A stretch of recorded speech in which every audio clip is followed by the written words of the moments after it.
Hello friends, இன்னைக்கு நம்ம channel என்ன பார்க்க போறோம்னா மஷ்ரூம் சீஸ் நூடுல்ஸ். அதுக்கு என்ன பண்ணியிருக்கேன்னா ஒரு கடாயில் வந்துட்டு பட்டர் போட்டுக்கிறேன். இப்போ வந்து பட்டர் கொஞ்சம் மெல்ட் ஆனோன்னா இதுலயே வந்து நம்ம கார்லிக்கும் ஆட் பண்ணிக்கலாம், குட்டி குட்டியாக சாப் பண்ணிட்டு. இப்போ கொஞ்சம் கார்லிக் கொஞ்சம் வதங்கினதுக்கு அப்புறம் நம்ம வந்துட்டு 2 வெங்காயத்தை வந்து நீட்ட வாக்கில் ஸ்லைஸ் பண்ணியிருக்கேன், அதையும் இதில் ஆட் பண்ணிக்கிறேன். ஒரு அளவுக்கு நல்லா ப்ரௌன் ஆயிடுச்சு. இதுலேயே நம்ம மஷ்ரூம் மிக்ஸ் பண்ணிக்கலாம். மஷ்ரூமை வந்து நான் குட்டி குட்டியாக சாப் பண்ணிட்டு சுடு தண்ணியில் ஒரு 2 நிமிஷம் கொதிக்க வச்சு எடுத்தேன்.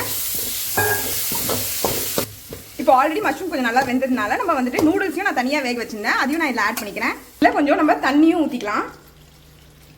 மேகி மசாலாவையும் நம்ம ஆட் பண்ணிக்கலாம். 4 மேகி எடுத்திருக்கேன், அதுக்கு 4 மசாலா பாக்கெட்டையும் நான் ஆட் பண்ணுறேன். ஆரிகானோ, சில்லி ஃப்ளேக்ஸ் எல்லாத்தையும் சேர்த்து ஆட் பண்ணுறேன். இப்போ 2 சீஸ் ஸ்லைசஸையும் ஆட் பண்ணுறேன். கொஞ்சம் பெப்பரையும் நம்ம மேலே தூவிக்கலாம். அளவுக்கு ஆட் பண்ணிக்கோங்க, கம்மியாகவே ஆட் பண்ணுங்கள். இப்போ சீஸும் கொஞ்சம் நல்லா மெல்ட் ஆயிடுச்சு. ஃப்ரெண்ட்ஸ், டேஸ்டான மஷ்ரூம் சீஸ் மேகி ரெடி ஆயிடுச்சு. இது நீங்களும் ட்ரை பண்ணிட்டு உங்கள் கமெண்ட்ஸ் எங்களுக்கு சொல்லுங்கள். தேங்க்யூ.